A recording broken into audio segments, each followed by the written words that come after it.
Então tá. Pessoal, boa aula a todos. Deus abençoe vocês. Desculpe pela demora, mas vai valer a pena, tenho certeza. E fica à vontade aí, Gugu, quando for começar. Boa aula a todos, pode começar a aula. Isso, e pessoal, fecha o microfone. Christum qui sapiente est namori, omnio communicatio intercedar. Toda sabedoria está em Cristo, que a comunica conosco através do amor. Planta ois doxandel puiete. Toda glória seja dada a Deus. Bom, senhoras e senhores, boa noite a todos. Sejam todos bem-vindos. É um prazer mais uma vez tê-los aqui. E hoje para uma aula sobremodo ímpar. Nós já tivemos uma experiência recente de uma aula do Slupko e felizmente nós temos a graça de mais uma vez tê-lo aqui conosco. Portanto, além das coisas que eu já disse na primeira aula a respeito dele, eu gostaria de reiterar que ele é uma autoridade no assunto e que, sem dúvida nenhuma, essa aula será diferente de tudo aquilo que você já viu a respeito desse assunto. Então, se atente, se concentre o máximo possível, preste atenção nos detalhes. Ele foi cortês o suficiente para fazer uma apresentação de slides para facilitar na dinâmica da aula, na didática. Então, sem dúvida nenhuma, isso não vai ser um problema para a concentração. Então, prestem atenção, desfrutem de cada minuto, de cada segundo desta aula. Sem dúvida nenhuma, hoje, agora, será uma introdução à ciência econômica de fato. Né? Nós já agora munidos e preparados daquela proto-introdução, se é que eu corro o risco de ser redundante assim, que ele nos deu há algumas semanas atrás. Então é isso, gente.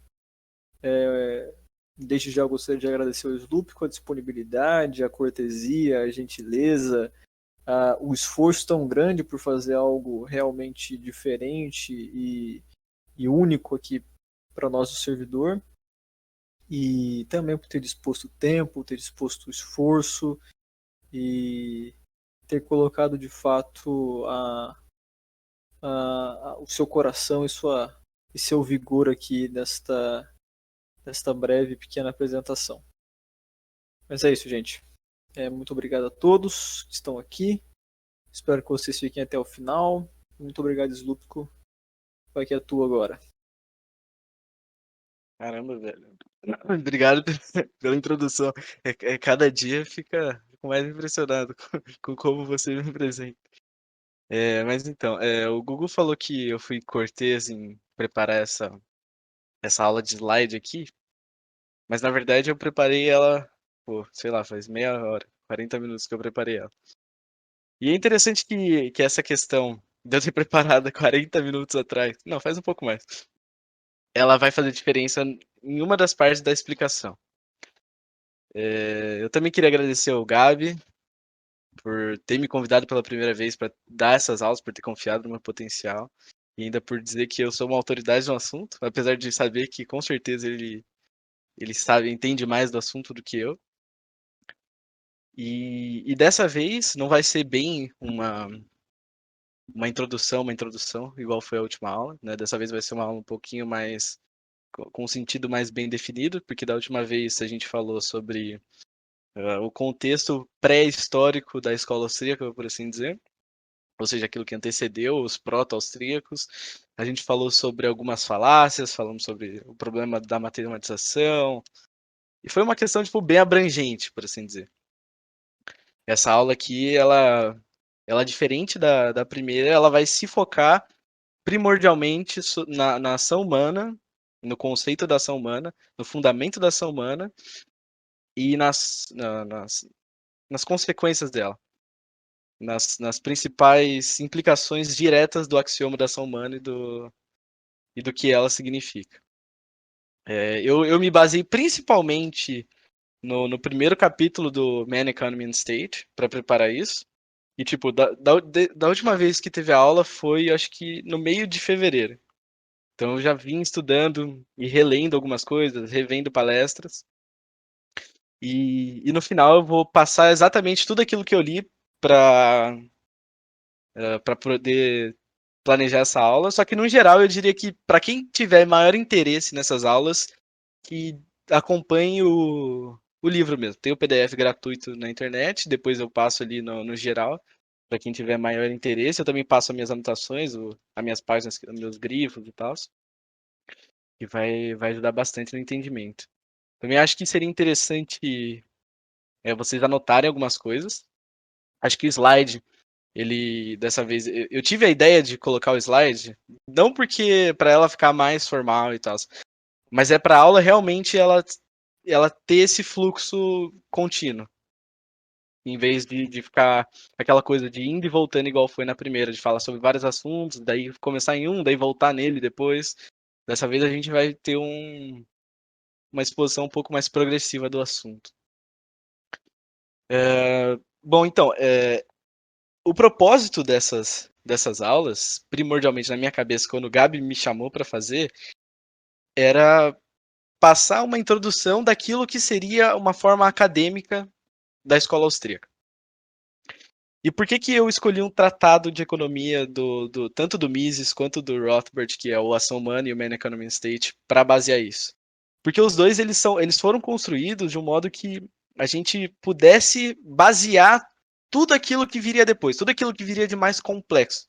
Ou seja, esse seria de fato os fundamentos da economia enquanto ciência. Então, quando eu escolhi, eu pensei, eu preciso introduzir o pensamento desses autores de forma que tudo aquilo que eu passar vai ser o arcabouço necessário para você compreender todo o resto da economia. O que quer dizer que, entendendo basicamente o que eu vou passar nessa e nas próximas aulas, claro, mesmo que eu cometa alguns erros, a intenção é passar o que está nesses tratados. Entendendo tudo isso, basicamente você já pode se dizer uma pessoa que entende mais de economia do que a maioria dos economistas, né? Então, e agora acho que você já pode passar, Gabi, para a segunda página, o segundo slide. E acho que eu vou ser bem direto nessa questão. Vamos começar pelo primeiro capítulo do Man, Economy and State. O capítulo é Os Fundamentos da Ação Humana, que era o que estava na capa, no primeiro slide. E o primeiro subcapítulo, o primeiro tema que ele aborda é sobre justamente o conceito da ação humana. E o porquê que ele é primordial e por que ele está justamente no começo, né? O que o Mises e o que o Rothbard tentam explicar é que tudo aquilo que a gente vai se deduzir dentro da economia é uma coisa, uma parte, é apenas uma parte daquilo que a gente toma como ciências sociais. E dentro das ciências sociais, a gente precisa ter um entendimento da ação. Certo? E como a economia ela se dá a partir de ações, a partir de relações entre seres humanos, a gente precisa distinguir aquilo que é essencial. Ou seja, a gente precisa distinguir aquilo que é a essência do ser humano. E aí que a gente já chega na ação humana. Então, a ação humana, o ser humano, todos os seres humanos, eles agem pela virtude de serem seres humanos. Ou seja, pela virtude e pela natureza do nosso ser. Ou seja, pela nossa própria categoria ontológica, a gente consegue aprender que nós agimos. Esse é o nosso atributo mais distintivo, por assim dizer, de todos os outros seres que tem no universo. Nós somos capazes de agir, tomar decisões, pensar. Somos, assim como o Mises fala, além de Homo sapiens, além de sermos conhecedores, sermos capazes da razão, da faculdade do pensar, nós também somos agentes. Até porque, quando a gente fala em pensamento, em pensar, em refletir, em saber, a gente está falando em ação, é um verbo, né? Você pensa, você age. Tudo isso são formas de ações para alcançar algum fim. E aí que chega o próprio conceito. O que seria o conceito de ação humana. Ação humana é definido por esses dois autores como ação propositada, aquilo que pode ser interpretado pelos outros agentes que tem algum propósito, ou seja, uma finalidade naquilo que está sendo feito. Não é só um movimento como de pedras e planetas, estrelas, mas sim tem um propósito. Não é só apenas regido por leis mecânicas. Isso remonta um pouco daquilo que a gente começou falando na última aula. Nossa, eu devia ter pego uma água, velho. O propósito da ação humana é o fim pelo qual a pessoa age. E o desejo pelo qual as pessoas têm o fim é o motivo que institui aquela ação. A partir disso, a gente pode entender que a primeira coisa que a gente chega depois disso, a primeira implicação, é que nós agimos enquanto indivíduos separados. Ou seja, indivíduos têm fins. E mesmo quando você vê algum austríaco falar, o governo faz tal coisa, ou a igreja faz tal coisa, é interessante a gente entender que isso é metafórico. Ou pelo menos não está relacionado com a ciência da economia, a ciência econômica. Porque quando a gente fala em termos de grupos, a gente não está de fato dizendo que esses entes abstratos, ou seja, que a gente consegue compreender o que seria a igreja agindo, ela não de fato tem vontade própria e tem fins e utiliza de meios para chegar a esses fins que ela almeja. Ou seja, só humanos, só eu e vocês que estão aqui, são capazes de pensar em fins e utilizar meios para alcançá-los.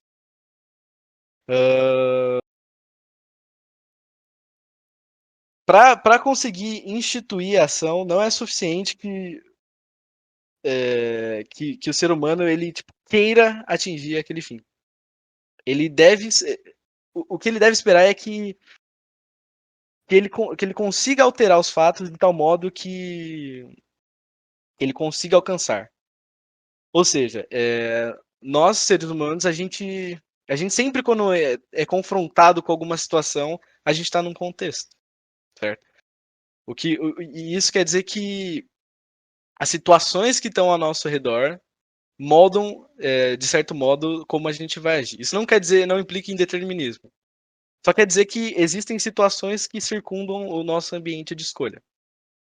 E dentro desse ambiente a gente pode separar duas classes de situações, ou de contextos. A gente pode dizer que a respeito dos momentos em que a gente tem que tomar uma ação, existem aquelas que são as condições gerais da ação humana, ou seja, que são as coisas que são fatos da realidade, mas que a gente não utiliza elas como meio para agir. Um exemplo disso é, por exemplo, quando você quer pegar uma garrafa d'água, que é muito a minha vontade agora, que eu devia ter feito antes. A gente tem, por exemplo, o oxigênio como um bem disponível, certo? Que a gente precisa respirar para agir. Mas como esse é um bem geral, ou seja, ele não é levado em consideração, ele para os propósitos que eu estou levando aqui, ele não é escasso, ou seja, ele não é um meio concreto da minha ação. Isso quer dizer que nós devemos considerar ele como uma condição geral. Nós não podemos alterar e não é nem nossa vontade alterar essas condições. A gente leva em consideração aquilo que são os meios escassos e concretos da nossa ação. No caso, quando a gente fala em termos de pegar uma água, seria eu levantar, descer lá e pegar uma água. Descer, no caso, porque tem escada. Ir lá na cozinha, abrir a geladeira e pegar uma garrafa d'água para eu beber. Nisso, também está pressuposto, ou seja, com uma implicação da ação humana, uma implicação direta, a categoria da causalidade. Uma coisa que o Schaeffer me pediu para explicar da última vez, que eu lembro que eu não expliquei muito bem, e que é de fato importante, é que deve ser pressuposto causalidade quando a gente vai estudar a ação humana. Porque não teria como o ser humano agir se ele não esperasse que houvesse certa regularidade na concatenação dos fatos. Ou seja, se ele não pressupusesse que ele pudesse mudar as coisas, ou seja, que ele pudesse causar outras coisas, que ele pudesse trazer a realidade, à tona, ou trazer como ato uma coisa que está só em potência, no caso, que eu pudesse ir lá, abrir a geladeira, seria essa a finalidade, e toda finalidade tem causa por trás, né? Contexto situacional, meios, tempo, trade-off. Outra coisa muito importante é que todas as ações, elas devem estar contidas no tempo. Isso eu também falei da última vez. E o que eu quero dizer quando eu digo que elas devem estar contidas no tempo? É que toda ação, ela é uma expectativa de que num momento futuro você vai estar numa situação de maior satisfação, ou de melhor bem-estar, ou com maior felicidade, ou com utilidade maximalizada do que no presente. Ou seja, a ação ela ocorre dentro do tempo. E para isso ela deve ser. Oh, posso pegar uma água? Eu realmente estou ficando com a garganta muito seca. Claro, cara, por favor. Desculpa aí.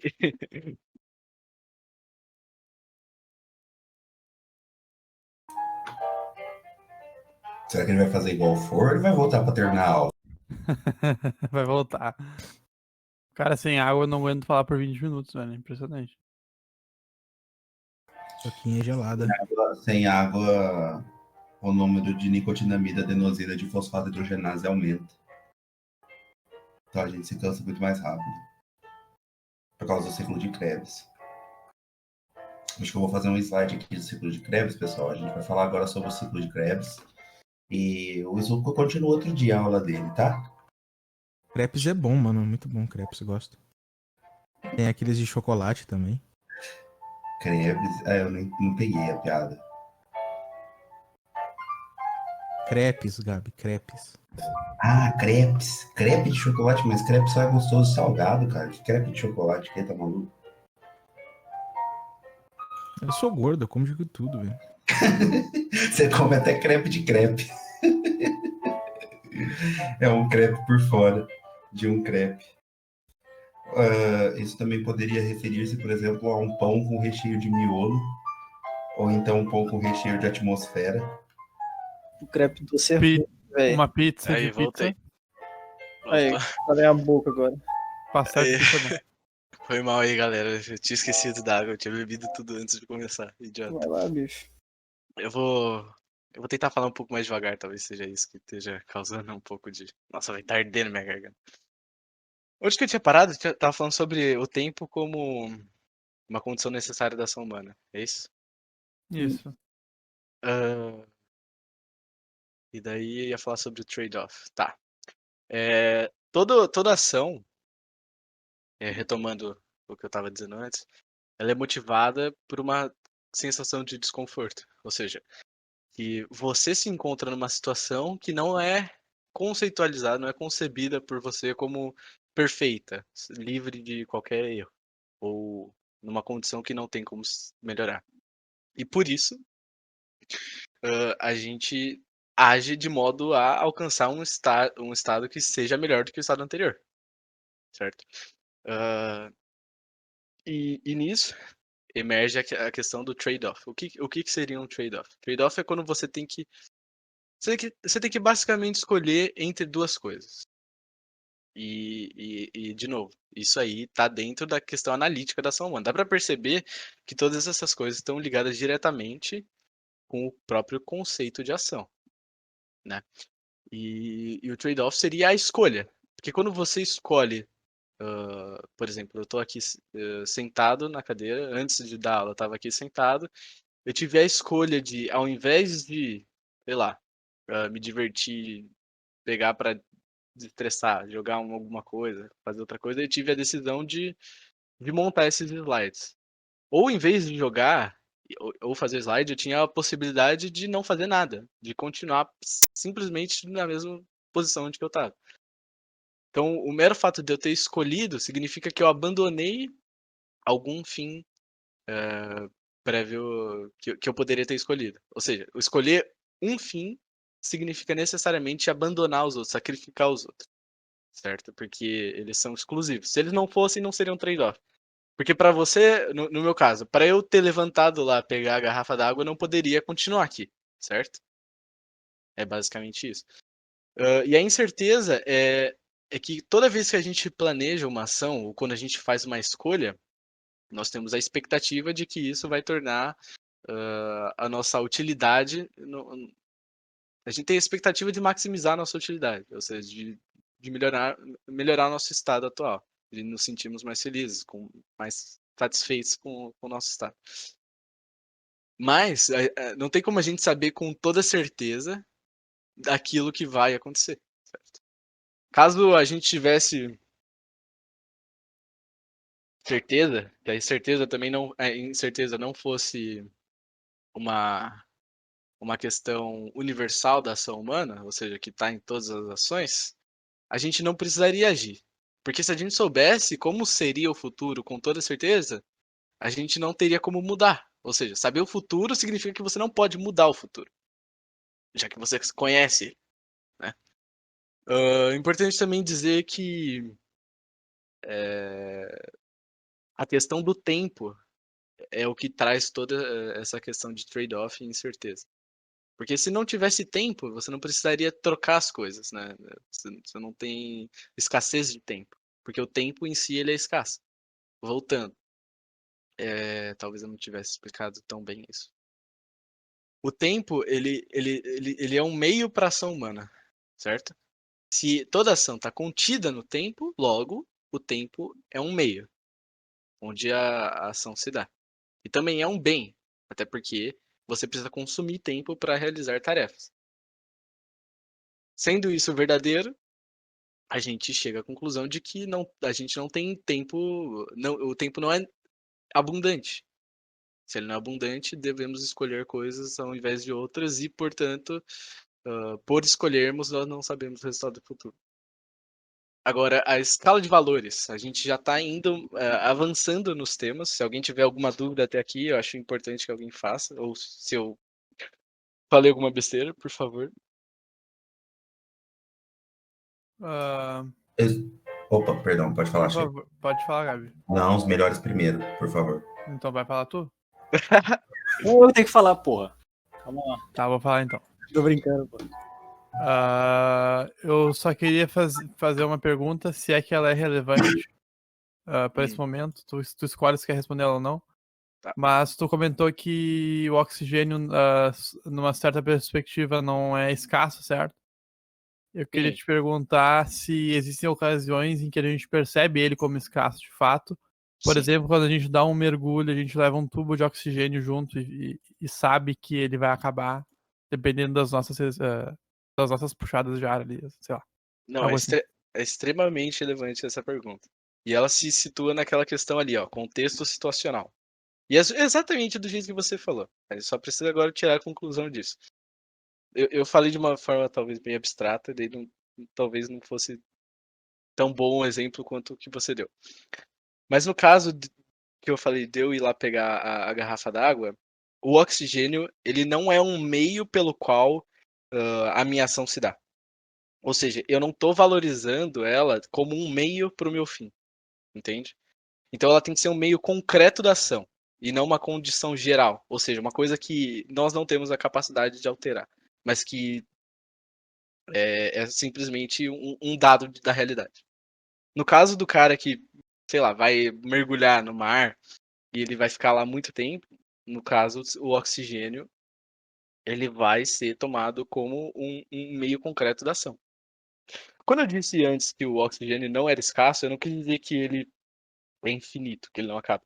Mas é que a escassez, ela simplesmente ela não é levada em consideração dados os fins daquele agente, certo? E as condições gerais... É basicamente isso. Acho que eu expliquei. Obrigado, Zu, perfeito. Ficou bom mesmo a resposta? Sim. Isso, a minha pergunta pode ser uma incompreensão mesmo, daí tu fique à vontade para me corrigir, mas é quanto o trade-off. Eu tive a impressão de que ele simboliza uma preterência. Dado que se escolhe um meio para chegar a um fim, e para que se dê um movimento, seria necessária a causalidade que você colocou antes, né? Acho que a gente já tinha falado sobre a causalidade ser o ato pelo qual se atualiza uma potência em um efeito. Então, a cada vez que eu atualizo, que eu torno um devir em um esquema valorativo positivo para certa opção, essa certa opção sempre exclui uma outra opção, pelo menos, no mínimo, a opção de não fazer esta primeira opção. Se ela não exclui necessariamente outro meio, ela exclui o próprio meio pelo qual ela se sustenta, ou seja, eu não estaria fazendo a coisa caso eu não tivesse feito essa que eu quero fazer agora. Eu não posso ter sentado e em pé ao mesmo tempo. Só que eu não sei se eu entendi corretamente o termo, infelizmente. Então, trade-off é isso mesmo? É a preterência? É aquilo que, ao preferir uma coisa, essa outra fica ligada para sempre ao plano das potências, porque ela já foi preterida, portanto, ela não se atualizou. Ela ficou para sempre no que nós chamamos na filosofia de prometeico. É isso? Acho que você deu uma definição que nem eu poderia ter respondido melhor. Sim, é exatamente isso. Então, tá Tipo, bom. os autores austríacos, eles utilizam o termo trade-off para representar uma forma de sacrifício. Você sacrifica uma opção para trazer à tona, trazer à realidade outra. Ou seja, no caso que você deu, ou no caso que eu tinha dado, em que eu escolhi fazer esse slide, em que está escrito trade-off, em que eu escrevi trade-off, incerteza e tempo e todos esses slides, ao invés de ter, sei lá, puxado ali um codezinho, ficar de boa, relaxar minha mente e simplesmente ter feito uma apresentação sem os slides. Então, ao escolher fazer o slide, eu sacrifiquei a possibilidade de ter jogado naquele tempo, né? Dado que o tempo ele é escasso, eu não posso mais jogar naquele momento. Acho que não acho, eu tenho certeza, é exatamente isso que você disse. Só que eu não poderia ter dito desse jeito, porque eu não fazia ideia disso. Tá bom, era isso mesmo. E agora me surgiu uma curiosidade muito interessante da palavra que você utilizou para sacrifício. O termo etimologicamente considerado dentro das doutrinas metafísicas vem de sacrificere, que é elevar algo concreto ou que poderia ser concreto ao evo, ou seja, ele vai para sempre, para a eternidade e nunca mais vai voltar. Daí é sacrificere, é tornar sacro, tornar permanente. E me parece que é isso que acontece mesmo, porque antes de você me responder, eu já tinha falado que você legava esta potência para ela sempre ficar como potência. Ela vai repousar eternamente como potência, dado que se o tempo ele exime pontos na causalidade, eu posso até atualizar uma potência da mesma família dessa, mas não no mesmo tempo que eu poderia ter feito essa, dado que a causalidade será diferente agora, visto que já estamos em um novo devir, né? Então, dentro da teoria dos valores, isso já mexeria até com um valor coactativo da coisa. É muito bonito ver como que isso se coaduna com a economia também. Tá bom, muito obrigado, Sloop. Deus te abençoe pela resposta. Eu que agradeço pelo complemento. Eu sempre gosto quando alguém comenta. Toda vez que alguém faz uma pergunta, eu acho que fica muito mais rica a apresentação. Até porque, assim, eu não me considero uma grande autoridade, apesar de gostar de ler e já ter lido muitas vezes sobre esse assunto. Mas muito obrigado pela resposta, Gabi. Se quiser passar para o próximo slide, já pode. Bom, agora a gente vai falar sobre basicamente sobre os meios da ação humana. A gente já falou um pouco mais, mas agora a gente vai entrar em específico sobre algumas características dos meios. A gente pode dizer que aquilo que nós consideramos ser os meios para as nossas ações são bens, e não importa de que tipo. E esses tipos são os bens que satisfazem diretamente nossos fins. Ou seja, eu estou com fome, e eu como um lanche. Ou no caso concreto agora, eu estou com sede e minha garganta começou a doer, porque eu acho que eu estava falando muito alto e muito rápido. A água é o bem direto ou melhor, é o bem que diretamente satisfaz a minha finalidade. E essa finalidade é beber água. E por quê? Porque isso vai me trazer um estado que eu acredito ser de maior conforto. Certo? E esse bem seria os bens que atendem diretamente às nossas necessidades, os nossos desejos, elas são chamados de bens de consumo. Mas também existem outros bens que também são meios da ação humana. São os meios pelos quais são responsáveis por dar origem a esses bens de consumo. Então eles também têm valor para a gente por causa da capacidade de prover esses outros bens que nos saciam diretamente, por assim dizer. Então, deixa eu pensar num exemplo aqui. Uma garrafa d'água. A garrafa em si, ela não é um bem, pelo menos no meu caso, pode ser que em algum momento seja, porque isso depende da avaliação do agente que toma as escolhas. Mas no meu caso, eu não tenho interesse em consumir a garrafa. O meu interesse é estritamente em consumir a água, porque eu tô com sede e com dor de garganta, certo? A garrafa, ela tem valor para mim porque ela é um bem subsidiário. Ela serve para facilitar esse meu, essa minha demanda por água, certo? E os outros bens, que seriam os bens de produção, que não são esses bens subsidiários, né? Os bens subsidiários, eles estão ali como complementares, né? Os bens de produção, que são os bens de ordem maiores, eles são os bens que me ajudarão a produzir água. Daí você fala, ué, mas como que você produz água se a água ela é ela mesma um bem dado pela natureza? É verdade, essa é uma pergunta muito importante de se fazer. Quando a gente leva em conta os tipos de bens, a gente deve levar em conta quais são os tipos de fatores que a gente leva em consideração para consumir as coisas. E é por isso que ali tem os fatores de produção. No caso, se eu quero beber água e eu estou próximo de uma fonte de água potável, os fatores de produção devem ser necessariamente o tempo, né, porque sempre estão dentro da ação humana, o trabalho ou o esforço, né, a gente pode colocar os dois como termos intercambiáveis, o esforço de ir até ali o rio, o riacho, não sei, a fonte de água potável, e por fim, o bem da natureza, que é a água que eu pretendo consumir. Nesse caso, a gente não tem nenhum bem de produção. O que temos é o tempo, as condições da natureza, a água, o solo, o próprio rio, e o esforço para alcançar. É interessante a gente notar também que para qualquer fim, para qualquer desejo, qualquer demanda, necessidade humana, nós devemos ter pelo menos dois fatores. E esses fatores devem ser tempo sempre, né, claro, trabalho, bens de produção e bens naturais. Ali eu escrevi ali, ó, fatores de produção, trabalho, tempo, recursos naturais e talvez bens de capital. Por que talvez bens de capital?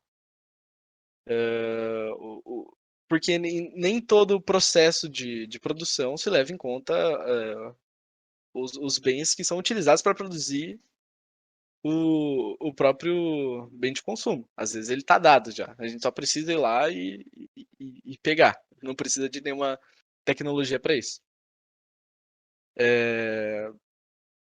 Nossa, calma.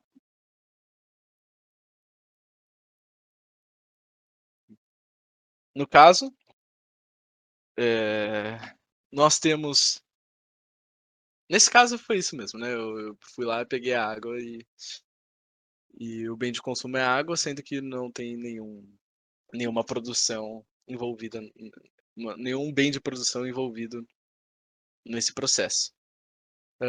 Os bens que são de produção que são levados em contas e que eles não são de consumo, eles são os bens de ordem mais elevada, né? Acho que eu já falei isso.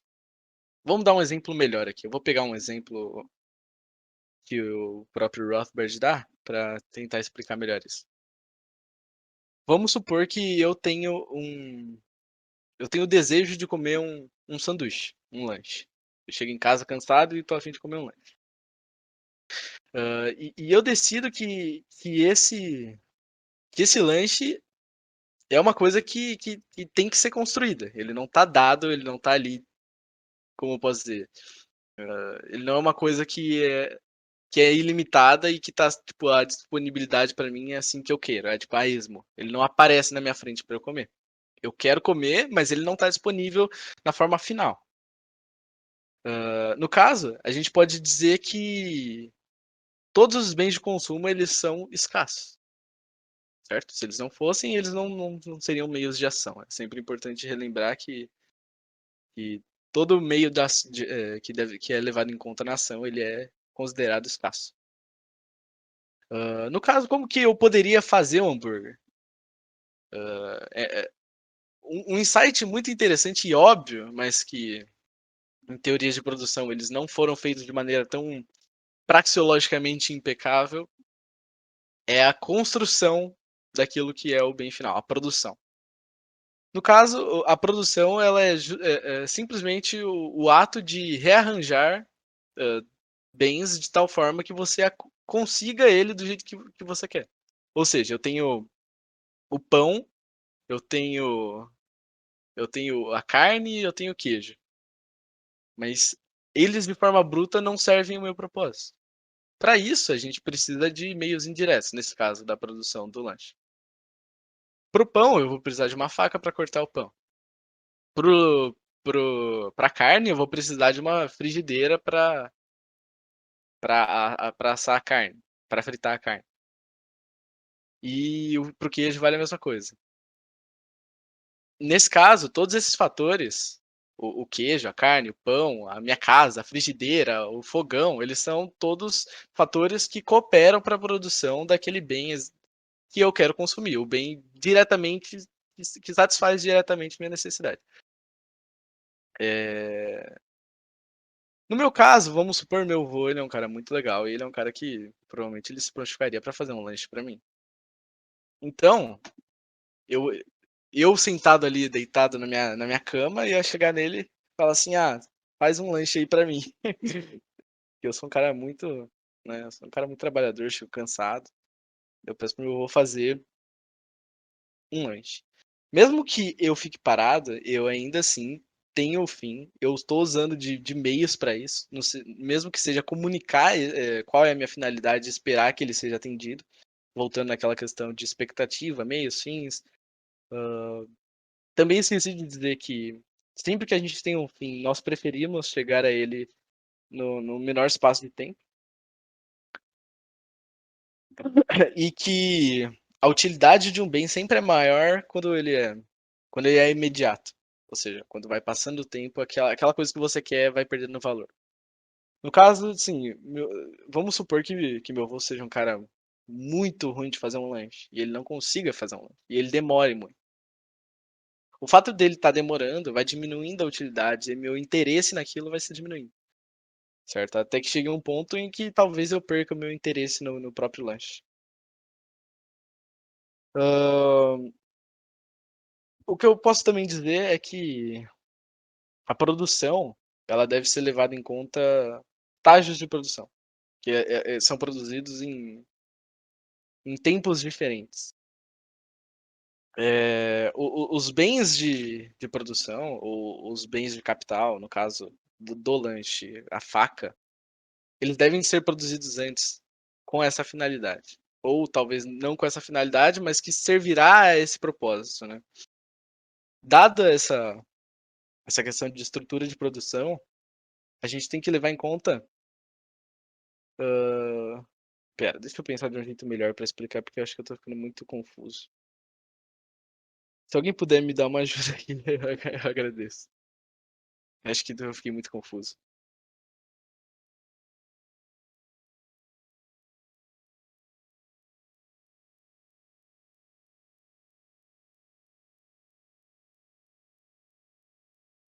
Tá.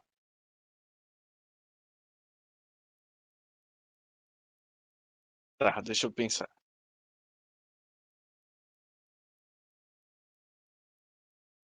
Para produzir esse pão, a gente vai precisar de trabalho, vai precisar de recursos naturais, seja ele terra, propriedade, espaço.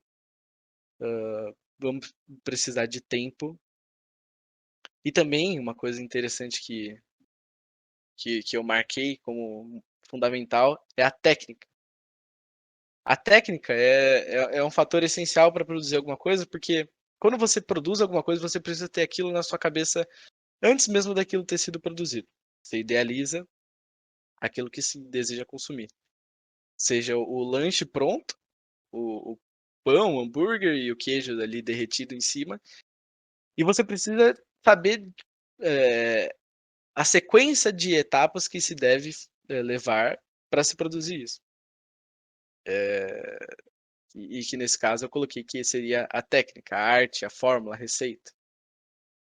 Também é interessante notar que a ideia, a técnica, aquilo que você tem em mente antes de produzir, e você conhecer o modo pelo qual você vai produzir, isso não é escasso. A partir do momento que você aprende essa técnica, ela provavelmente vai ser ela vai se tornar aquilo que a gente chamou antes de condição geral da ação humana. Ou seja, ela não vai ser um objeto da ação humana. Não sendo um objeto da ação humana, ela simplesmente vai estar ali disponível ilimitadamente.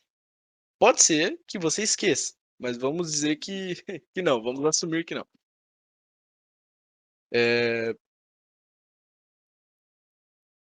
Outra coisa interessante de destacar aqui é que muita gente acredita que bens econômicos eles são necessariamente bens materiais. Ou seja, esses bens materiais, esses bens, eles têm que ter um formato físico, certo? Mas isso não é verdade, porque, por exemplo, o lazer, ele pode ser considerado como um bem de consumo, mesmo que ele se trate de uma ideia. É claro que tem a questão abstrata, mas ele próprio ele não é uma coisa que se dá no mundo físico. Ou sensações, essas coisas elas são fins, mas elas não são materiais. Quando você pega um domingo como hoje e fica descansando o dia inteiro, você está abstendo-se do trabalho, você não está trabalhando, você está consumindo uma coisa, um bem econômico, mas que esse bem ele não é material. Eu acho que a gente pode pular, tô me enrolando demais nisso. Eu acho que não é uma coisa tão relevante. Pode passar, Gabi. Tá, agora uma coisa que a gente já destacou é a onipresença do tempo dentro da ação humana. Toda ação, ela se relaciona com o tempo da seguinte maneira. Daí tem essa imagem que tá aí, que eu puxei do livro também. O momento que antecede o A é o momento que precede a ação. Ou seja, é o momento anterior ao que se toma a decisão de agir. O ponto A é o ponto no tempo onde nós começamos a agir. O ponto AB é o gap, é o período de tempo em que a ação ocorre. Ou seja, a ação ela toma um tempo, ela não é pontual, né? Você não é instantânea a ação. Justamente por causa da questão da ação ser uma expectativa de uma ação no presente que vai alterar o resultado no futuro, vai alterar o estado das coisas no futuro. O B é o ponto onde se encerra a ação, e depois do B é depois que a ação é terminada. O AB é o período de produção. E é interessante a gente pensar que esse AB ele pode se dividir em vários aspectos. No caso do lanche, vamos dizer que primeiro a gente corta o pão, depois a gente, sei lá, pega o queijo. Depois de pegar o queijo, a gente coloca o hambúrguer na frigideira. E por aí vai até você ter o bem de consumo pronto. E existem alguns bens, ou alguns tipos de produção, em que, mesmo depois do B, existe. Mesmo depois do B, não. Durante o AB, existe um período que não está acontecendo, onde o próprio agente não está fazendo nada. Seria o período de maturação. E um exemplo disso, onde você não precisa agir, mas que ainda assim ela se enquadra dentro do período de produção, seria, por exemplo, plantar alguma coisa no presente para colher no futuro. O processo de plantar não é simplesmente jogar uma semente, na maioria dos casos, de quem é profissional. Mas, quando você joga a semente, mesmo depois que você finaliza a ação, você não tem o seu bem disponível imediatamente. A natureza ela tem as suas próprias leis que regem como isso vai se dar. E nesse caso, existe esse período de maturação em que mesmo após finalizar a sua ação, o bem em si não foi finalizado. Uma coisa que deve ser enfatizada é que, de novo, eu acho, né? Eu acho que eu já falei isso. E deve ser enfatizado que nós levamos em consideração só. Eu acho que eu não tenho certeza agora. Nós sempre levamos em consideração a condição atual dos bens e prospectamos como isso se dará no futuro. E a gente não fica levando em consideração aquilo que aconteceu anteriormente à nossa ação. Digo, um exemplo importante para exemplificar isso que eu quero dizer é o seguinte. Um homem, quando ele está plantando, ou sei lá, um fazendeiro, quando ele está ali na fazenda dele, ele não está interessado nos processos que eram utilizados anteriormente, ou seja, os meios que eram utilizados anteriormente para chegar aos fins. O que importa para ele é, dados os meios que ele tem em sua disposição, quais serão, qual será o melhor curso de ação para se tomar para chegar ao seu fim de maneira mais rápida e eficiente.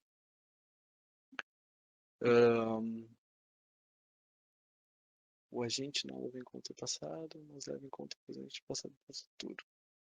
É isso mesmo. Agora, outra coisa que é muito importante para a discussão, para o entendimento dos fundamentos da ação humana, é o fato universal de que o homem prefere as coisas antes do que depois. Ou melhor, imediatamente do que imediatamente. Agora do que no futuro. Isso resulta do fato de que o tempo é escasso, a gente não é imortal, e os meios eles devem ser economizados. Ou seja, eles devem ser utilizados de modo a atender a nossas nossas necessidades mais urgentes do que as menos urgentes. E isso não tem como negar. Caso você pegue algum meio e dê alguma função para ele, ou seja, você use ele para atingir algum fim, por estar fazendo isso, você está demonstrando que aquele meio que você está utilizando, ele está servindo para atender uma finalidade de maior urgência. Porque nós, seres humanos, a gente tem a capacidade de querer tudo, ou seja, de demandar infinitamente as coisas. Nós podemos ter tudo como fim. Assim, meu fim último é a felicidade, mas eu tenho muitos outros fins que podem estar entre e junto desses fins. Ou seja, basicamente, a gente pode concluir que quanto menos o tempo você pode esperar para obter algum tipo de satisfação ou concluir o seu fim, melhor.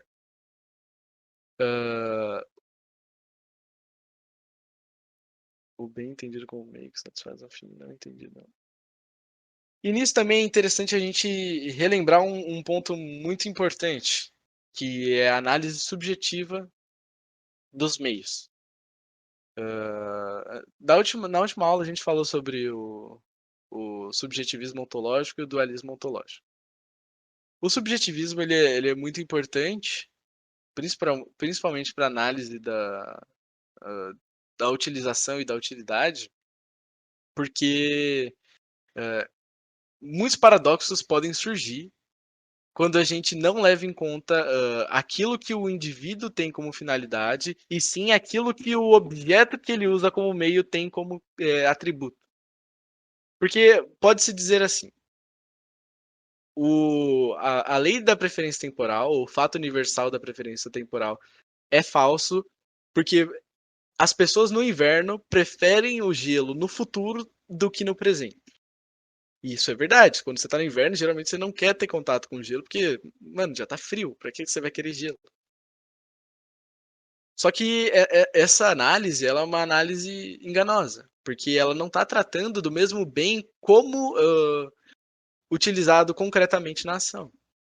Porque aquilo que a gente determina como unidade de um bem ou oferta de um bem, para que ele seja analisado nessa questão temporal, ele deve ser um bem homogêneo.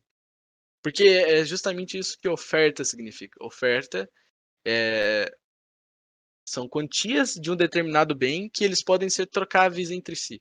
E o gelo é um bom exemplo para dar, porque um cubo de gelo, você provavelmente não olharia para um e depois você falaria, não, eu prefiro esse cubo de gelo do que aquele. Não, provavelmente o gelo que você está indo atrás, ele tem a mesma utilidade para você do que qualquer outro cubo de gelo. que importa é o próprio cubo. Mas isso deve ser levado em consideração com a finalidade que você tem com ele. Porque o gelo que você tem no inverno, ele não é o mesmo bem do que o gelo que você tem no verão. E por que isso? Mesmo que eles tenham as mesmas propriedades físicas e químicas, não importa. Isso acontece porque o que importa dentro dessa noção econômica de utilidade de um bem é é a utilidade concreta que está sendo dada para aquele bem em questão. No caso, no inverno, que utilidade tem o gelo? Para que você usaria um gelo? Para que você ia querer um gelo? No calor, no verão, na praia, sei lá, você vai querer, por algum motivo, você vai querer aquele gelo para se refrescar. E aquilo é objeto da situação e está ligado com um fim seu. Se esses fins mudam, ou seja, se a capacidade de satisfazer seus fins, aquele bem tem para você, não é o mesmo em diferentes circunstâncias, você não pode levar em conta aquilo como o mesmo bem. E isso é muito importante de se frisar, e por isso que eu coloquei aqui, ali, o bem entendido como o meio que satisfaz um fim, e não entendido ôntica e ontologicamente. Nossa, velho, tô com a garganta muito dolorida. Alguém tem uma pergunta?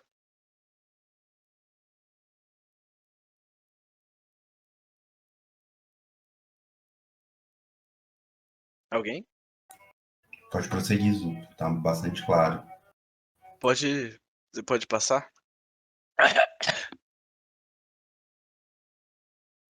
Ah, outra coisa que é muito importante ser levado em consideração é que toda vez que a gente vai agir, a gente leva em conta a, a durabilidade, a duração que aquele bem vai ter pra gente. E também a utilidade total. Ou seja, quanto que a gente planeja consumir daquele certo bem. Sabendo disso, a gente pode deduzir que todas as outras coisas mantidas constantes, a gente prefere bens de consumo que duram mais do que aqueles que duram menos. Sendo justamente porque aqueles que duram mais vão render mais utilidade, ou seja, vão nos trazer mais satisfação do que aqueles que duram menos. Se a gente planeja, por exemplo, ficar 5 anos com um celular que dure 6 anos vale mais do que aquele que dure 4. Mas se a gente tiver, por exemplo, um caso onde a utilidade total de um bem é igual à utilidade total de outro bem, só que um dura menos, a gente vai tender a preferir aquele que dura menos. Justamente por causa da lei de preferência temporal. E o que isso quer dizer? Que dado duas coisas distintas, uma que dure mais, ou seja, o que pode nos servir por mais tempo, e outra que pode servir por menos tempo, mas que ambas têm a utilidade total, ou seja, somando a utilidade por tempo que cada uma tem e elas têm a mesma utilidade, você vai preferir aquela que te dá mais satisfação no menor tempo possível. Porque não adianta você ter uma coisa que dure, tipo, 10 anos e vai te dar a mesma satisfação do que uma coisa que dá 1 ano. Porque justamente essa coisa que dura mais, assim, intuitivamente a gente pode concluir que ela tem uma qualidade menor. Já que ela provê a mesma satisfação, a mesma utilidade, ela tem a mesma utilidade que alguma coisa, só que ela demora muito mais para prover isso. E nisso também tem a questão do período de provisão, que é a extensão de tempo pelo qual a gente planeja satisfazer nossos desejos. No caso do celular, isso entra nessa nossa equação. Acho que pode passar já, Gabi.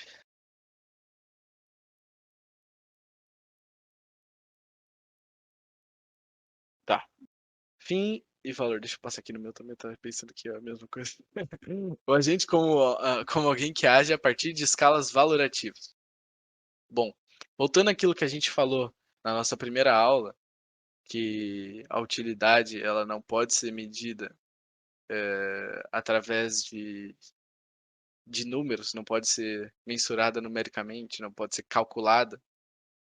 a gente tem que ter em mente que, já que não podemos calcular, não pode ser entendido a partir de um entendimento cardinal, numérico, contabilístico, a gente pode entender eles em termos ordinais, ou seja, na ordem pela qual nós valorizamos as coisas.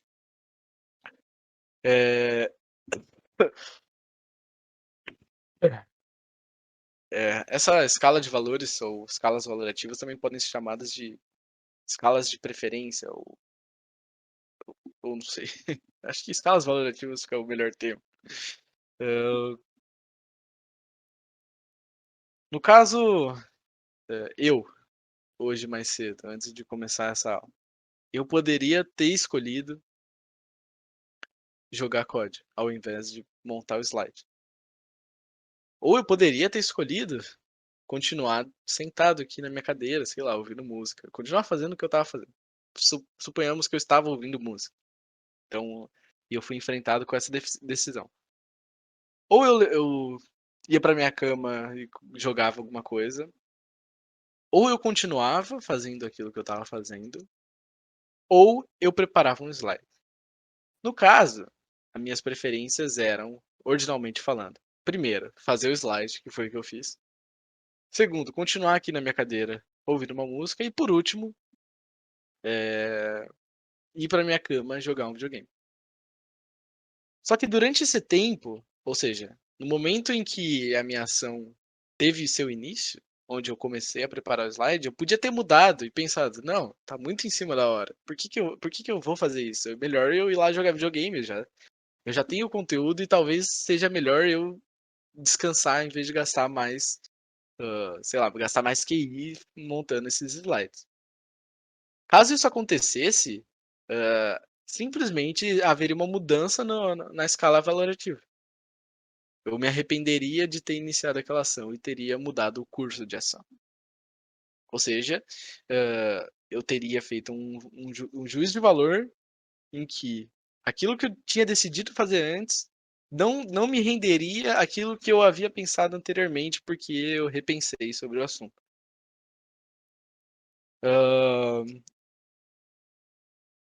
É importante frisar de novo que não tem como a gente dizer exatamente qual situação me traz mais satisfação.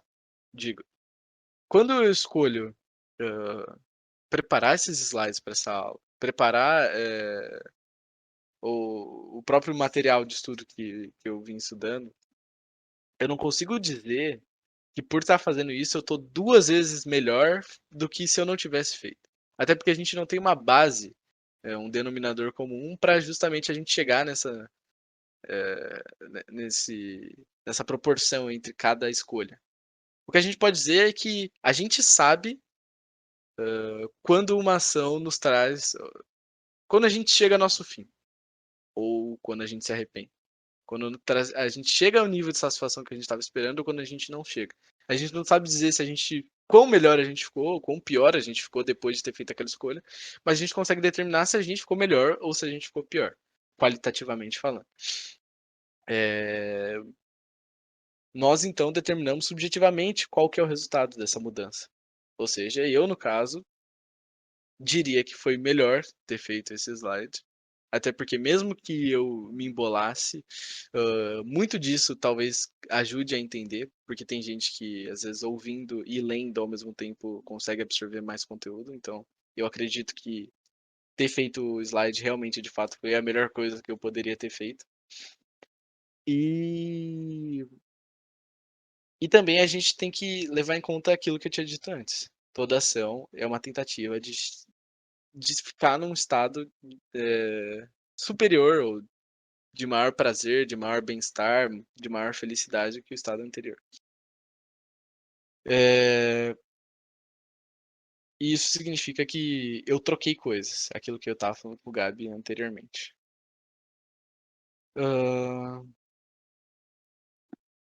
Finalidade, impossibilidade de mensurar, finalidade da ação, ação como uma troca. Tá, pode passar, Gabi. Agora a gente vai falar de uma coisa, eu podia ter mais voz agora. Minha garganta realmente está dando bastante. A gente vai falar da famigerada lei da utilidade marginal. que também é conhecida como lei da utilidade marginal decrescente, mas que eu decidi não colocar o decrescente porque não existe essa necessidade. Porque quando a gente aumenta, ou seja, quando a gente tem essa unidade incremental. Não, pera, deixa eu explicar pelo menos o que seria essa utilidade marginal, né? A utilidade marginal é a utilidade do bem que você tem por adição. Ou seja, se eu não tenho um celular, que é o meu caso até semana passada, eu estava sem celular. A utilidade marginal do meu celular vai ser a utilidade de um único celular, porque eu não tenho nenhum. E a utilidade dela vai ser a utilidade dos fins mais urgentes que eu tenho a atender.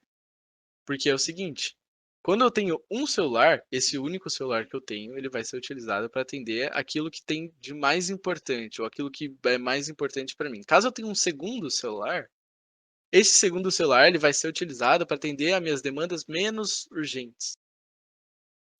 Sendo ela utilizada depois, ela já é analiticamente entendida como sendo de menor valor. Porque se ela fosse uma coisa de fato que fosse mais valorosa, que tivesse maior valor para mim enquanto agente, esse uso para esse segundo celular, na verdade, não seria utilizado no segundo, e sim no primeiro.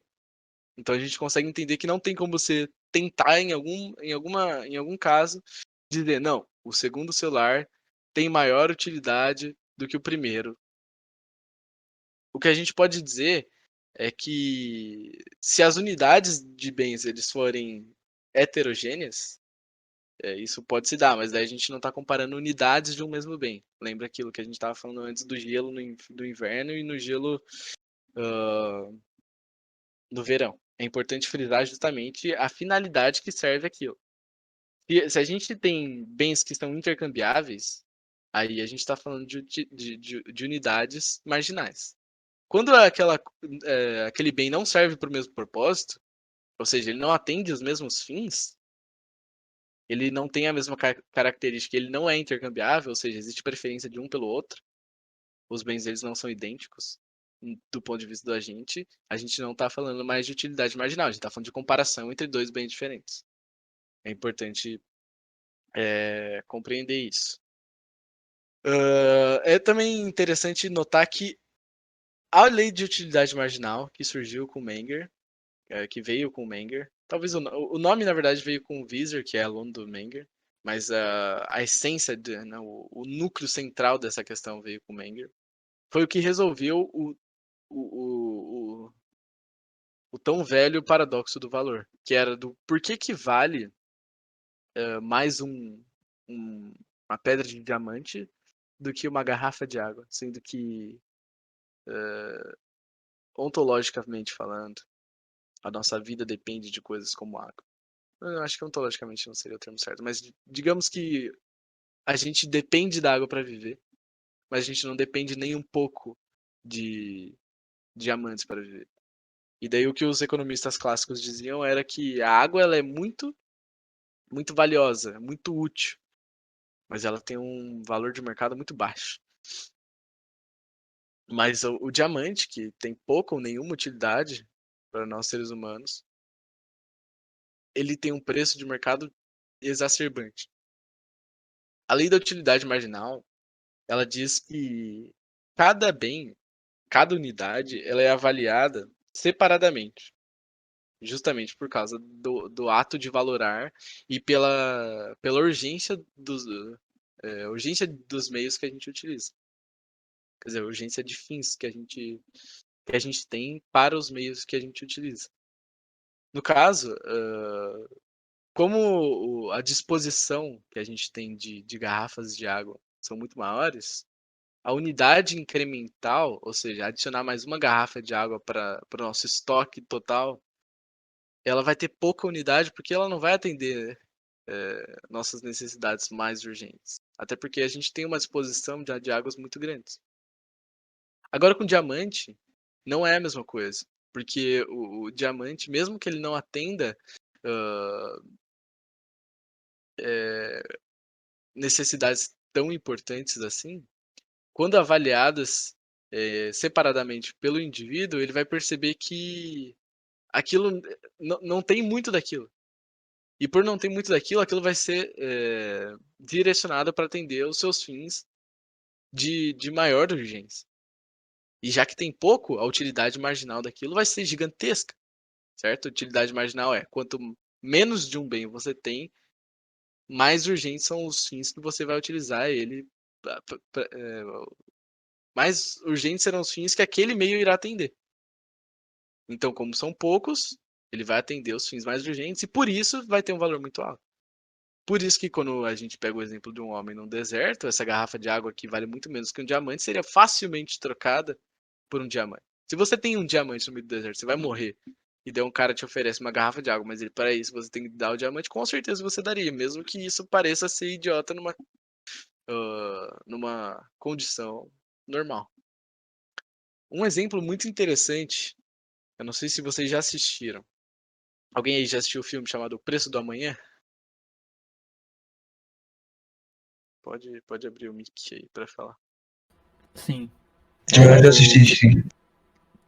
Então, esse filme tem uma cena em que depois que os personagens eles meio que fogem do castelo do pai ricão de uma menina lá do filme,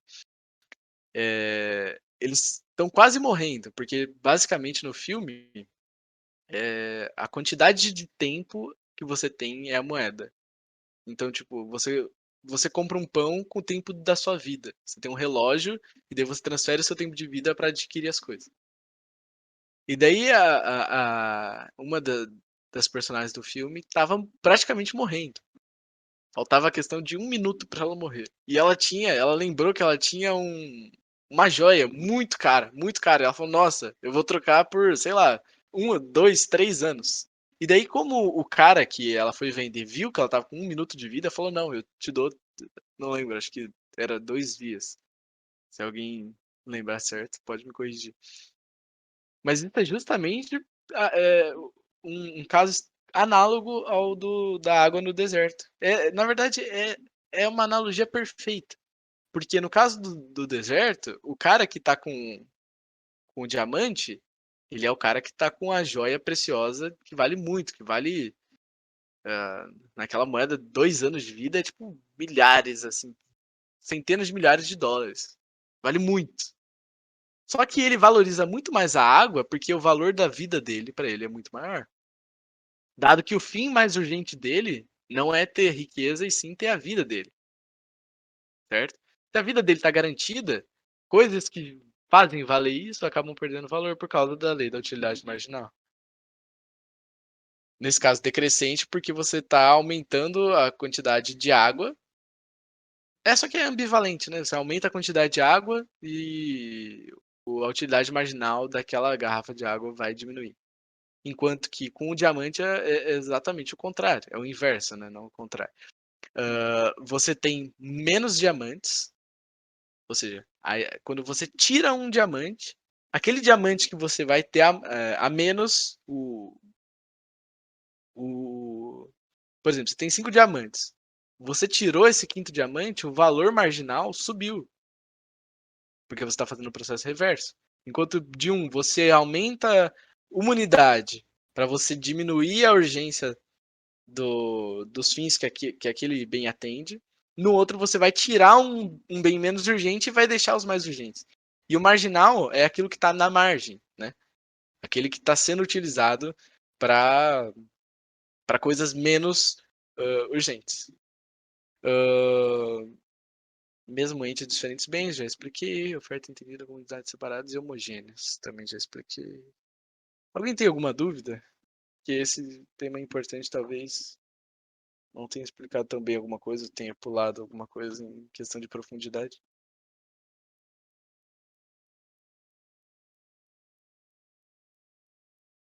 Ninguém? Nada pra nenhuma dúvida? Tá bem claro, Slúpico. Então não se incomode por não haverem dúvidas, mas é porque está bastante claro tudo que você está colocando e os exemplos ajudam bastante. Então tá bom. Obrigado, cara. Pode passar pro próximo, então. Essa parte aí, eu tava meio em dúvida se eu colocava ou não, porque aí começa a parte mais gráfica, né? E daí vocês vão falar, não, mas da última vez você não tinha falado que os austríacos, eles não concordam com o uso matemático, não sei o quê. Tá, nesse caso, ele é um uso matemático, mas ele não é um uso cardinal. Se vocês repararem bem na imagem, a gente tem ali, ó, o ranking, ou seja, a escala no eixo Y, né, no eixo vertical, e a gente tem a quantidade de um bem. Vamos dar um exemplo de uma garrafa de água. A primeira garrafa de água, e eu tô com sede, ou seja, é um bem, eu quero consumir aquela garrafa de água, ela vai servir para os meus fins mais urgentes, que é matar a minha sede. A segunda garrafa, e você pode ver que os pontinhos, eles vão descendo cada vez mais, ou seja, a escala valorativa ela vai diminuindo. De 1, que é a parte mais urgente, até a 10. No caso é o que está aqui, né, nesse gráfico. A segunda garrafa d'água, ela vai ser, sei lá, eu gosto muito de beber água. Mas eu ainda tô com um pouco de sede, então também vou tomar porque eu tô com sede. A terceira, eu já nem sei se eu tomaria a terceira, para ser bem sincero. Mas vamos dar um exemplo que, vamos considerar que sim. Mas nesse caso, a utilidade dela, a gente percebe que ela não vai estar sendo atendida de maneira urgente, porque esses fins mais urgentes, eles já foram atendidos pelas unidades anteriores. Entende isso? E também existem os casos onde você tem as falsas expectativas. É claro que a expectativa sempre vai estar envolvida, como a gente explicou bem lá no começo. Por exemplo, eu posso achar que a garrafa aqui do meu lado é de água. Uma vez eu tava numa festa, era aniversário de um amigo meu, e eu tava morrendo de sede, com muita sede. Aí eu vi um copo de 700 ml na metade de água com gelo. Eu falei, meu Deus do céu, graças a Deus. Aí eu peguei aquele copo e dei o maior gole de todos da minha vida e não era água. Era vodka aquilo. Ou seja, frustrou totalmente meus planos. Nem atendeu nenhuma necessidade. Fez exatamente o contrário daquilo que eu queria. Então a gente tem que levar em consideração que são os bens que são capazes de atender nossas necessidades. Certo? Não são, tipo, a gente pode dizer isso de qualquer bem, em qualquer circunstância. Não, a gente tem que levar em consideração a expectativa daquilo e o resultado concreto daquilo. Nesse caso, a gente está assumindo que a água vai continuar atendendo nossas necessidades. E se ele está tomando as águas ainda, quer dizer que de fato ele tem alguma necessidade. Em algum momento ele vai parar de tomar água. Vocês concordam? Acho que agora você já pode passar para o próximo lugar. Deixa eu ver aqui. Esse aqui é a escala de valores entre bens distintos. Tá. Meu Deus do céu. O primeiro gráfico, ele era... Nossa, eu posso pegar mais uma água de novo? Não tá dando, não. Só um minuto. Vai lá. Desculpa aí. Enquanto ele vai falando aí, pessoal, eu vou me dar a licença para poder contar a minha história contrária dele. Que ele disse que uma vez ele queria muito água e bebeu vodka. Teve uma vez que eu queria muito vodka e aí me ofereceram um copo que eu achei que era vodka e não era água. É claro que eu dei logo uma ajoelhada, no caso foi minha mãe, eu dei uma ajoelhada na cara dela e falei para ela nunca mais fazer esse tipo de coisa. E hoje ela parou com isso, né? Hoje, quando eu falo que eu quero beber alguma coisa, quando ela sabe que não vai ter álcool o suficiente, ela meio que joga assim na porta e já sai correndo. Porque se não tem a concentração de álcool que eu quero que tenha aquela certa bebida, ela sabe que ela vai sofrer as consequências depois. E é bom para vocês poderem ver, né? Por que ela sai correndo? Porque ela, por intermédio do tempo, conhecendo a ação humana, ou seja, sabendo dos postulados do tempo, já sabe que a minha preferência temporal mais imediata é bater nela. Então ela tem que sair correndo neste momento. Então, veja que mesmo mudando o exemplo, né, de água para vodka e de vodka para água, se mantém essa constante aí da, da teoria austríaca de economia quanto ao tempo. Tá certinho. Bater mesmo, cara. Mulher. Voltei. Eu falei alguma besteira, Gabi? Não, que isso, só estava ajudando aqui, falando mais algumas coisas sobre esse assunto da vodka e da água. Mas essa história da vodka, ela é verdadeira. Uhum, eu também contei uma verdadeira. O que aconteceu? Eu não cheguei a ouvir Não, essa. Melhor não, vocês estão indo um crime. Oi? depois eu te conto, pode continuar com a aula, Zuko. Fica à vontade. Tá bom. Vocês lembram onde eu parei? Você ia começar a falar sobre esse slide atual agora. Sobre a escala de valores entre bens distintos, né? Porque antes a gente tinha avaliado entre o próprio bem, né? Tipo, a utilidade de um bem, se eu tivesse que escolher consumir um único bem e não escolher entre bens distintos. Tá. Uhum. Deixa eu tomar mais um gole aqui. Tá.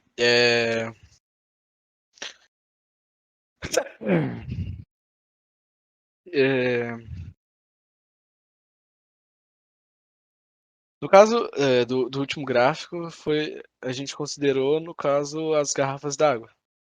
Ou seja, a gente levou em consideração o aumento da oferta e a utilidade de cada unidade incremental de garrafas de água.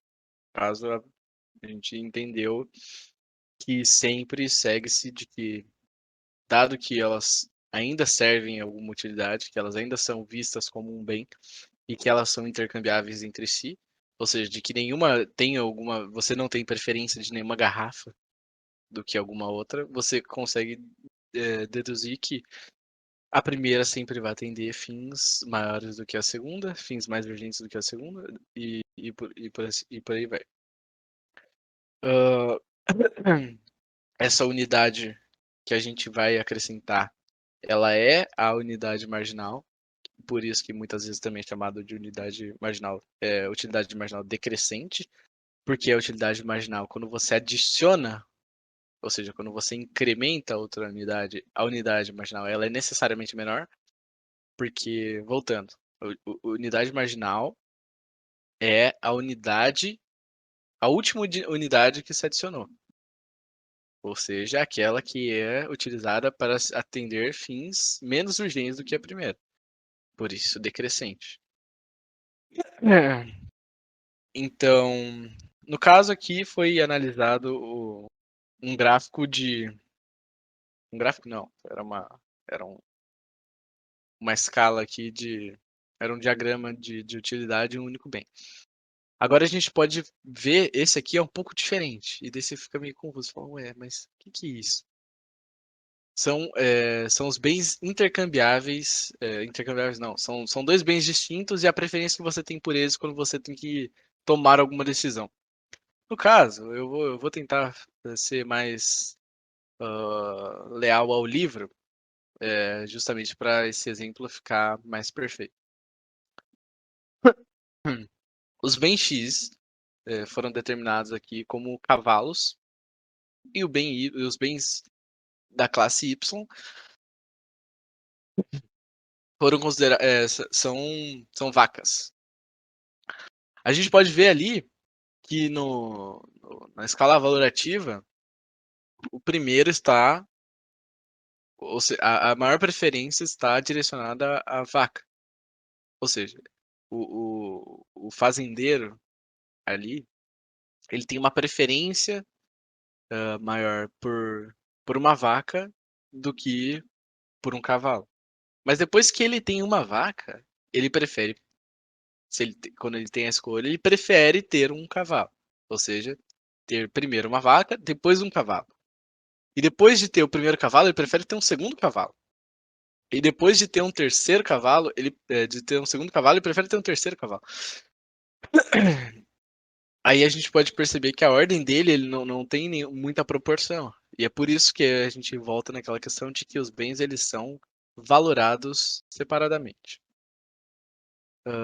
É interessante notar também, eu não coloquei isso, talvez porque eu seja meio burro, mas aqui no livro ele fala o seguinte, que se ele tem uma vaca, não, ele tem 2 vacas e 3 cavalos, certo? Ele já fez as 5 escolhas. A primeira escolha dele foi pegar uma vaca, depois passou um tempo, ele comprou um cavalo, depois ele comprou outro cavalo, depois ele comprou outro cavalo, depois ele comprou outra vaca.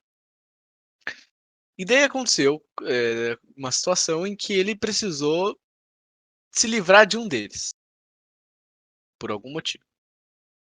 E a escolha dele foi, ele salvou,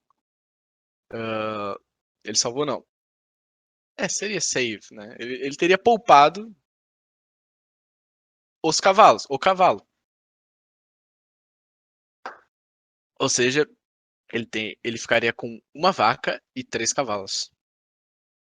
Mas, quando você muda essa questão de 2 vacas e 3 cavalos e você torna cada uma única unidade, ou seja, imagina que você tem essas 2 vacas e esses 3 cavalos, só que você guarda elas, por assim dizer, em uma casa. Você guarda as 2 vacas numa casa e os 3 cavalos em outra casa.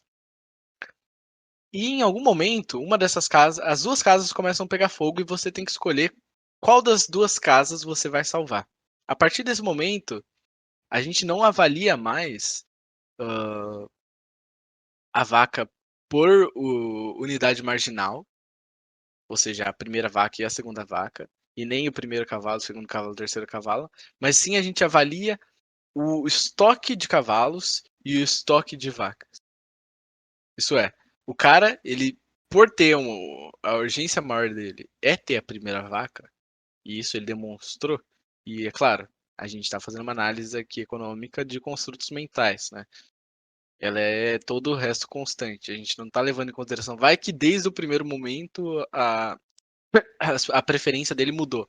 Não, a gente está mantendo aqui todo o resto constante. Ou seja, todas as preferências se mantiveram constantes e tudo se manteve no mesmo lugar.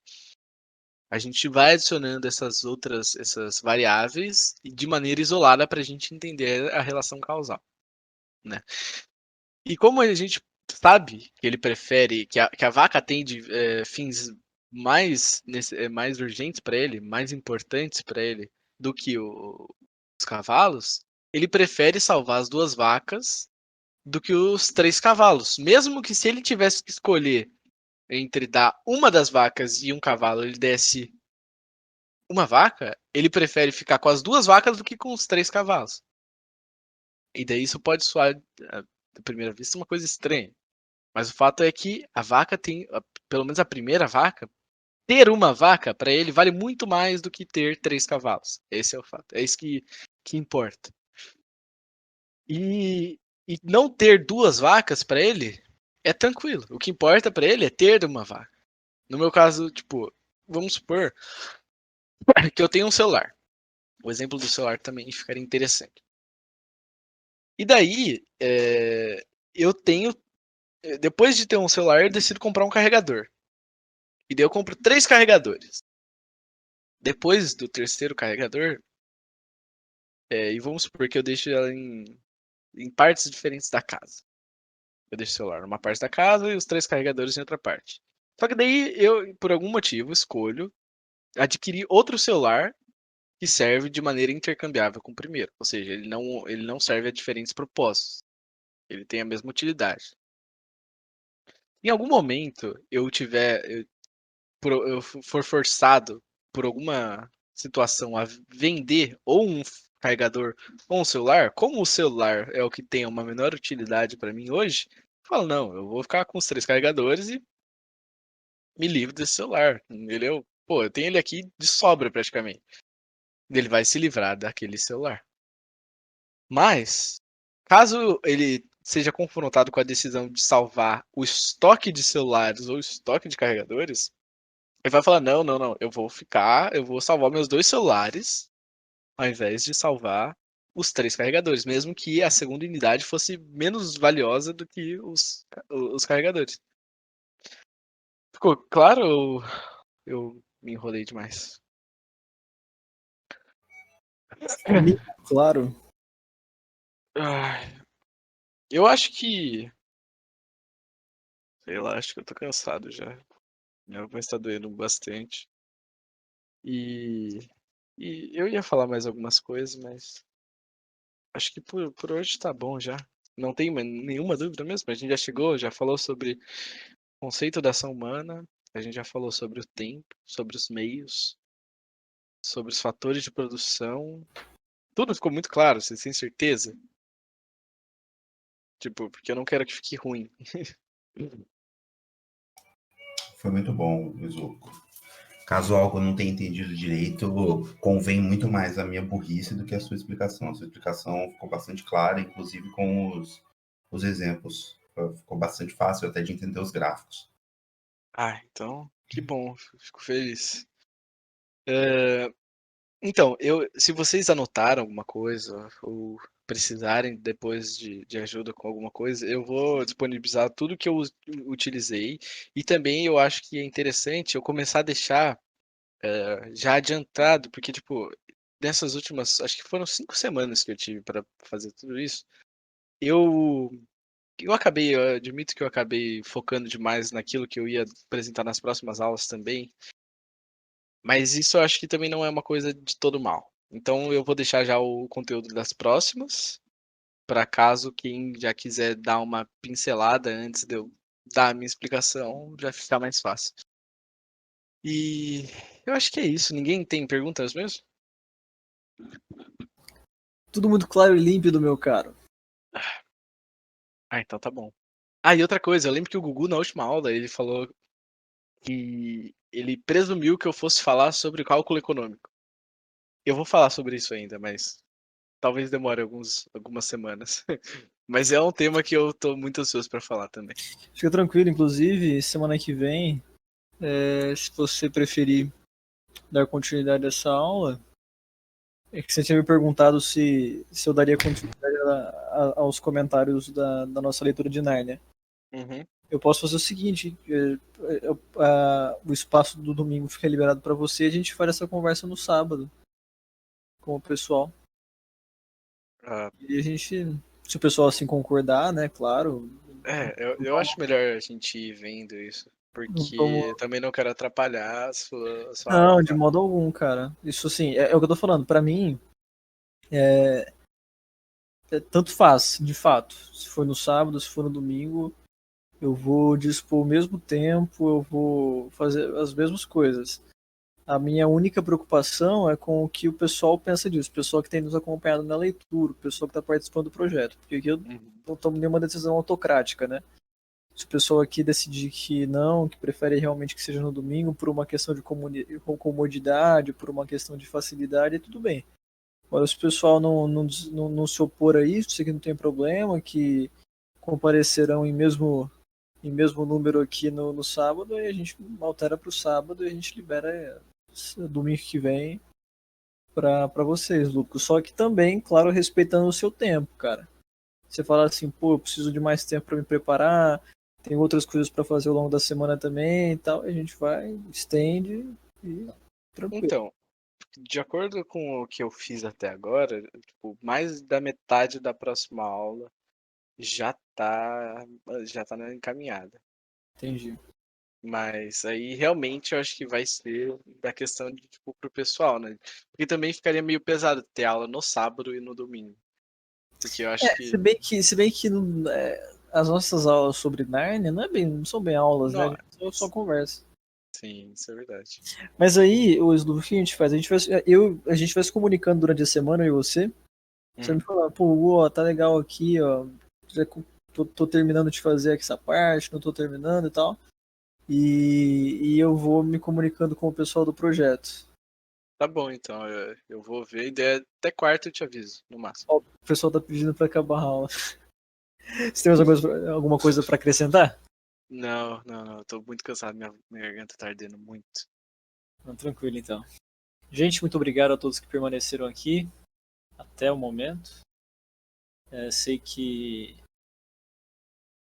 provavelmente foi uma semana muito cansativa para todo mundo, mas a aula foi de fato um deleite para essa noite de domingo.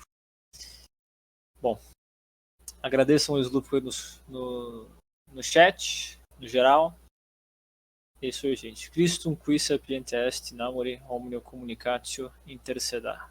Toda sabedoria está em Cristo, que comunica conosco através do amor. Canta ois doxandel puiete. Toda glória seja dada a Deus. Amém. Feliz Páscoa a todos Amém. vocês, caros amigos. Cara, quanta conversa de